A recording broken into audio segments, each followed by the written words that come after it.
Which prospects in the 2023 NFL Draft have the highest chance of disappointing and not living up to their draft hype? This is the Gridiron Review with our 2023 Bust Anonymous video. The first player we want to discuss is Tanner McKee from Stanford, a quarterback who's not talked about as a first round by almost everyone, although you may see him sneak in on some random mocks, but definitely someone that a lot of people think is a day two pick, but we don't see it that way. McKee is a prospect who we don't love, but he has a major red flag that cannot be ignored, and that is his pocket presence. He may be the worst we've ever seen at sensing pressure and getting sacked coming out of college. He does not pick up blitzes well before the snap, and he has no sense for when the pocket is collapsing and when the pressure is getting to him. He was sacked an insane number of times this year in college, and a lot of them were his fault, despite the noise that it may be due to a bad offensive line. You watch the film and you see he just cannot get a feel for it. And we don't see this as being very correctable at the next level. The next is someone that we talked about a lot on this channel, and that is Will Levis, the quarterback from Kentucky. His draft stock seems to be moving upwards, which we don't understand. He is probably the most overrated prospect in quite some time, at least at the quarterback position. For a player who is as arrogant as he is, and it's unearned, who has red flags such as the inability to beat out Sean Clifford while at Penn State, and someone that just really struggles at reading defenses with some very ugly throws, it's amazing to see that he's getting top 5 consideration and even first round consideration as labeled more ready than someone like Anthony Richardson, when Levis is just as much of a project as Richardson is, except that Richardson comes off as way more coachable and looks like he's committed to improving, whereas Levis has this I'm already perfect type of attitude, talking about how he's not going to escape the top 10. He's got the cannon at the combine. We talked about this a lot. We're not going to harp on it, but we just view Levis as dangerously uncoachable potentially. That's a lot of words, but we wonder how he's going to adjust the NFL level. What happens if he gets smacked in the face as far as his development goes? Can he commit to doing it? Can he put his head down and do the work? We don't know. Hendon Hooker is on our list, but with a massive asterisk next to it. It's not that we don't think he's decent. We just feel he's going to be disappointing if he ends up being a first rounder. Despite the age, which cannot be ignored, and you can say, oh, quarterbacks play until their late 30s now. So what? Like, that's some of the best of the best. And we don't view Hendon Hooker as having that kind of upside. He's very similar to someone like Mitch Trubisky or Teddy Bridgewater. Much happier if he's taken in the second round, and we think it'd be better value.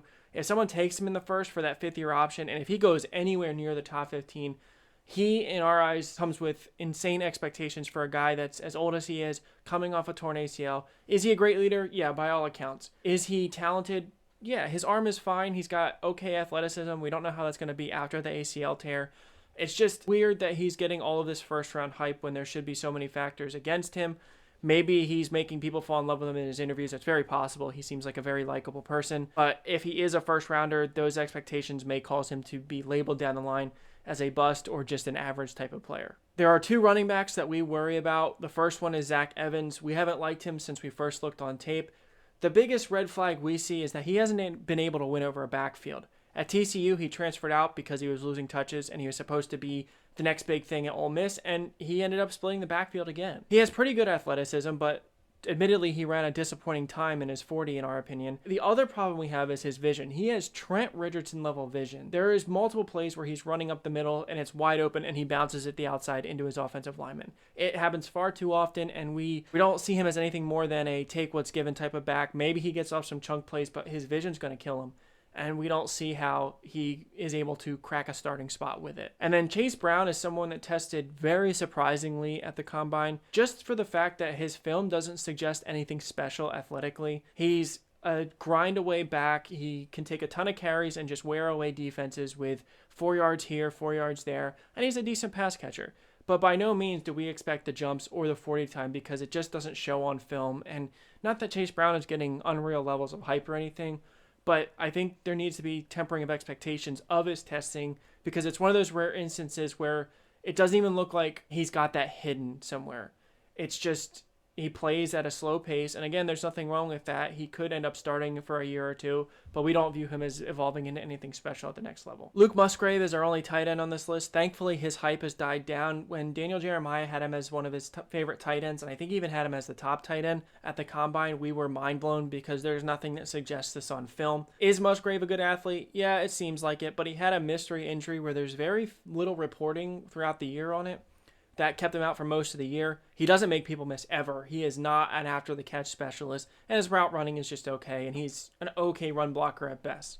There's not much more we want to say to this. We have not liked his film at all, and we expect him to be a day 3 pick. Mazi Smith's needle was pointing up after the combine due to his very impressive bench rep, but then you put on the film and you quickly realize that strength that's supposed to be there isn't nearly as prevalent in game. With the amount of reps he put on the bench, you would expect him to eat double teams and just dominate and clog up the middle of the line, and he just doesn't do that. He's not bad. He's not overpowering as a tackle. He's not anything special as a pass rusher, and he's much more of a project than some of the hype he's getting as a first rounder. Can he work out? Absolutely. He's got the strength. He just needs a lot of technique refinement, but we don't see how he's anywhere near a first rounder. The player we've probably been down on the most because of what we see on film, Will Levis, is a lot more of a personality thing, although we do have his film concerns.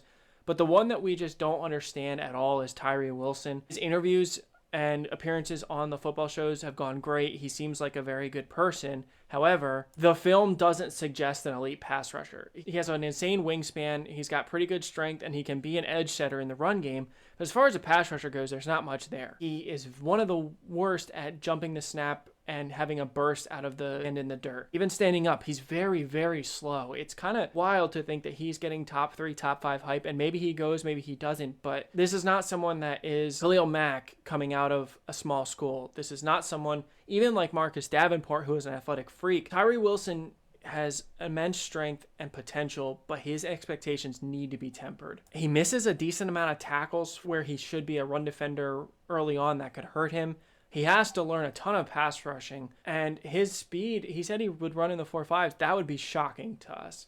I don't see how he's anywhere near the athlete that a guy like Will Anderson or Nolan Smith or Zach Harrison from Ohio State. These guys are freak athletes, and we don't see it with Tyree Wilson. Keon White is the exact opposite. A guy with insane physical upside. The sky is the limit. However, he has so little development in his pass rushing. He doesn't really seem to have a plan. He uses his athleticism to win. He runs in a straight line to try and get around the tackles a lot of time. And again, another player where the hype seems to have died down some, but we like him. We just see him as like a 3rd rounder with a ton of upside that needs time to develop, and not someone that should be taken in the 1st round or maybe even the 2nd round, where expectations are starting sooner rather than later. And then finally, Derek Parrish from Houston has gotten late buzz, and he wasn't able to do much in the pre-draft process due to tearing his bicep, I believe it was, but his pro day was pretty impressive. So when you watch the tape, he looks like a capable pass rusher with, again, much like Tanner McKee, one glaring red flag. Even on film, his arms look short. And you go and look what they're measured, and reportedly they're around 29 inches, which is in the 1 percentile. That is all-time short. Just for comparison's sake, Josh Uche measures the closest to him athletically and size-wise, except that Uche's arms are 6 inches longer at almost 35. And Aiden Hutchinson, who had concerns about his arm length coming out of college, had 32-inch arms. Parrish, we think, is going to have to do a position change to maybe a blitzing middle linebacker, play more off-ball on the outside in order to survive at the next level, because we just don't see how he's able to beat NFL-level tackles.